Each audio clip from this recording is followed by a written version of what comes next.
my name's Jordan and this is my space where we talk all things books.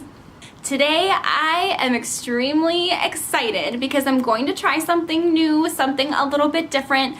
One of my passions in life is psychology, and so I've been trying to brainstorm some ways to incorporate psychology into some of my YouTube stuff and maybe focus on mental health. I don't know that I've mentioned this on my channel, but one of my jobs is actually teaching Introduction to Psychology. I serve as adjunct faculty, so I sign on with a college to teach Intro to Psych, and it's one of the best things that's happening in my life right now. So I had the idea to do a challenge to pick a psychology theory and try to demonstrate how it is exhibited throughout books. Could be a book series, could be a specific genre of books. And so the idea I came up with is to talk about Freud defense mechanisms as seen in the series of Harry Potter. So Harry Potter is by J.K. Rowling. I'm sure you all are aware of it. I have the third one here. I have the last one here. It is missing the cover, but this is a children's series, fantasy by J.K. Rowling. It follows a wizard named Harry Potter and all of the adventures that he goes on battling evil. And I'm kind of totally geeking out over filming this video right now. So I don't know if it's something anybody's gonna be interested or like, but I'm sure gonna have fun filming it. So with that, let's get right into it. Okay, so to start off, I'm gonna put on my professor hat and just try to give really minimal information as to what the theory is that I'm talking about so you guys can follow along. Sigmund Freud is a pretty big name in the field of psychology. If you haven't heard of him, I'll be surprised. He is a little bit controversial. He was a psychologist that really focused on like psychosexual development. The big theory that he has that I think is really impactful in today's more current psychology world is all of his thoughts on the unconscious versus the conscious. Basically, Freud believed that really only 1/10 of our behavior and emotions we're really aware of, and the rest of it is all subconscious. Freud thought that our unconscious is mostly driven by biological, pleasure-seeking, sexual forces, and it just creates a tension. You guys may be familiar with his theory about your id, your ego, and your superego. Your id is all about me. It's me, me, me, what I want. It's that pleasure-seeking center of all of our desires that may not be acceptable in society. So it's kind of like the evil angel on one side, and your super ego, I always tell my students, think of it as like your superhero. It's the good guy on the other side that's trying to tell you all of the positive things that you should be doing.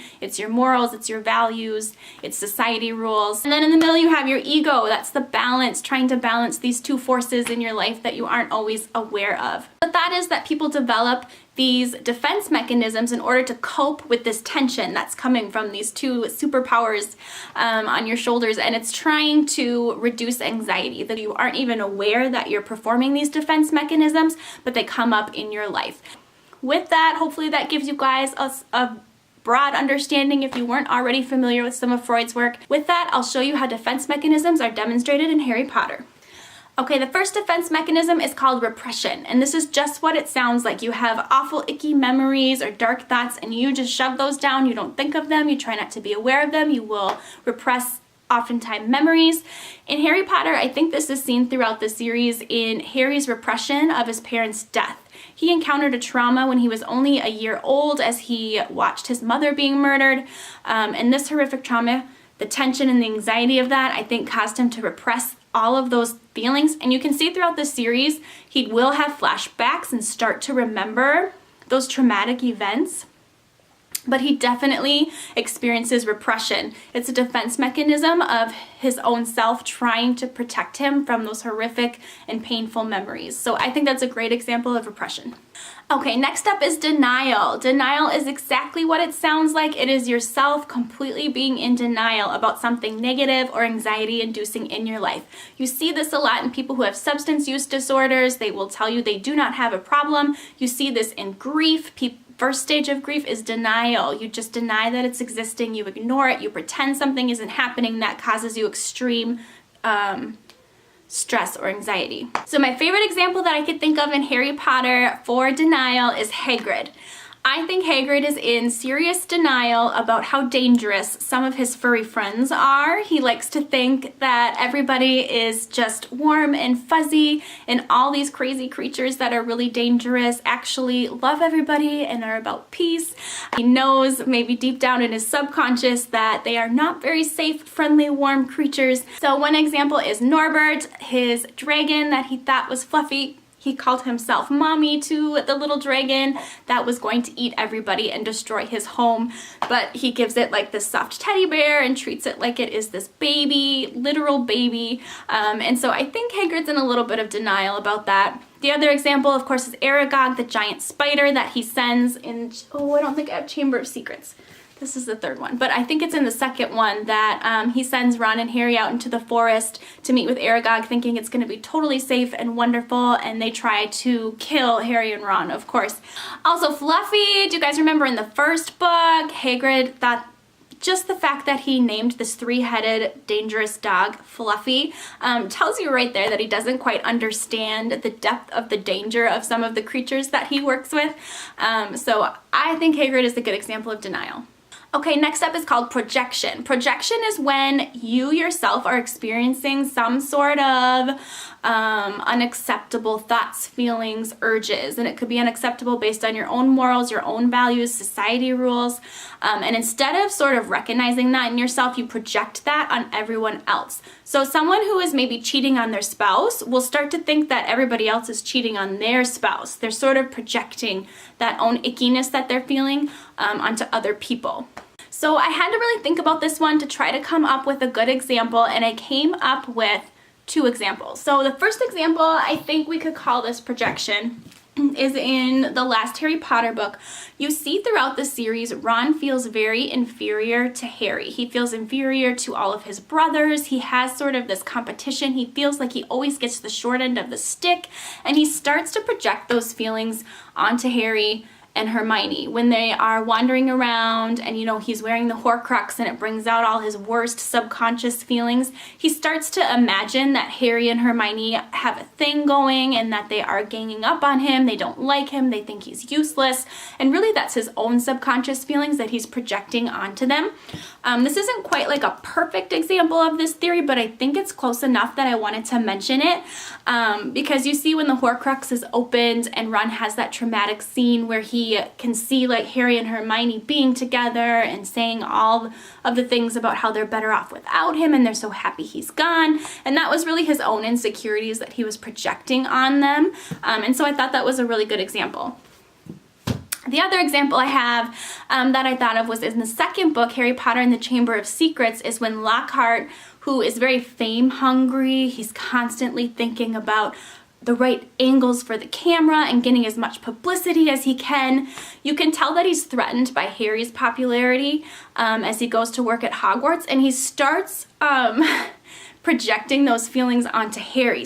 And he's constantly making assumptions that Harry's really fame hungry and looking for that limelight, which is of course not the case, but I think it's a good example of Lockhart actually projecting his own wants and desires in life onto Harry due to the fact that he feels threatened by Harry's increasing popularity, which may surpass his own. So I thought that was a really good example. Okay, another defense mechanism is called displacement, and this is where you're maybe feeling aggression or some sort of icky feelings towards someone, but you take it out on someone else that's more acceptable. So if you're having hard feelings towards your boss about a situation, maybe you come home and instead you're grumpy with your spouse. It's not right, it's not the correct way to deal with that frustration, but it does happen, and that is called displacement. It's not going to the right place, it's going to the wrong place. So in Harry Potter, I see this in a couple different ways. The one I picked that I thought was most evident was Snape. I know Snape is a little bit of a controversial character in Harry Potter. People view him really differently after the last book, but I don't know. I feel like he was mean and rude to Harry throughout the whole series, and I feel like that was displacement. I feel like it was displaced grief over the loss of Harry's mother, and I feel like it was displaced anger about James. the way that James kind of bullied Snape throughout the series and throughout their youth. I think he turned that into kind of a hatred towards Harry. I know at the end of the book he's supposed to have done it all for Harry and Lily, and he really liked Harry, but I still think he was a huge jerk throughout the books to Harry, and I don't think some of his behavior is excusable, and so I think he demonstrated a lot of displacement. Another defense mechanism is regression. We see this a lot when we are dealing with stress or anxiety. Sometimes we will revert back to more immature, childlike behaviors as a way to cope with that stress and anxiety. You can see this in people who maybe like to sleep with a blanket that they had when they were little if they get stressed. You'll also see this in kids who have experienced trauma. They may start wetting the bed again even though they've been potty trained for years.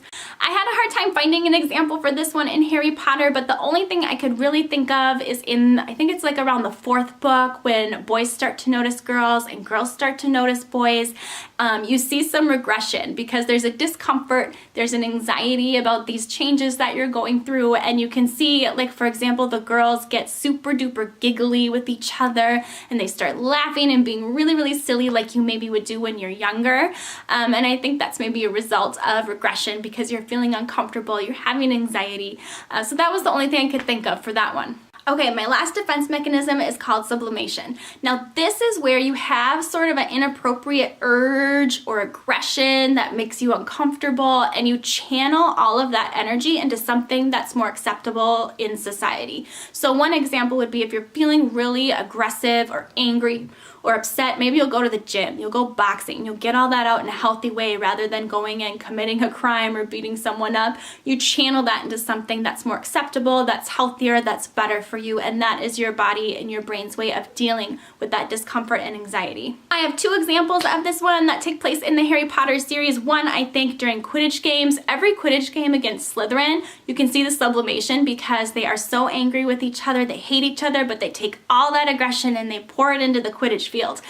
They play some dirty Quidditch, there is some shady stuff going on there, but it's really taking all of that frustration and anger that they have towards each other and they're channeling it into a sport, something more acceptable to society. My second example is like the saddest scene in Harry Potter ever. It's like devastating to me when Dobby dies and Harry is stuck with this overwhelming sense of grief and loss, and it's just even a bigger grief than just Dobby, like a grief for what's happening in the world and a grief for everything that he's lost in life and everyone who's sacrificing for him. And I love that he chooses to dig Dobby's grave himself, manually gets out a shovel and channels all of that grief and hatred and energy and sadness into digging the grave. And it's a pivotal moment for Harry because it's the moment he chooses his path. He has to choose Horcruxes or Hollows, and he chooses Horcruxes. And so I just think that's a really good example of someone who's dealing with grief and loss and just all these thoughts and feelings, and you just channel that into physical energy, something that is more productive. Okay guys, I had a lot of fun coming up with my Freud defense mechanisms as seen in Harry Potter. I hope you enjoyed the ride. If you can think of any other examples for any of these, I want to know what you came up with because I had to really sit and think about some of these examples. So maybe you guys would have better ideas. So if you're interested in more psychology type videos or mental health focused videos, please let me know. So let me know what you thought and I'll see you guys in my next video.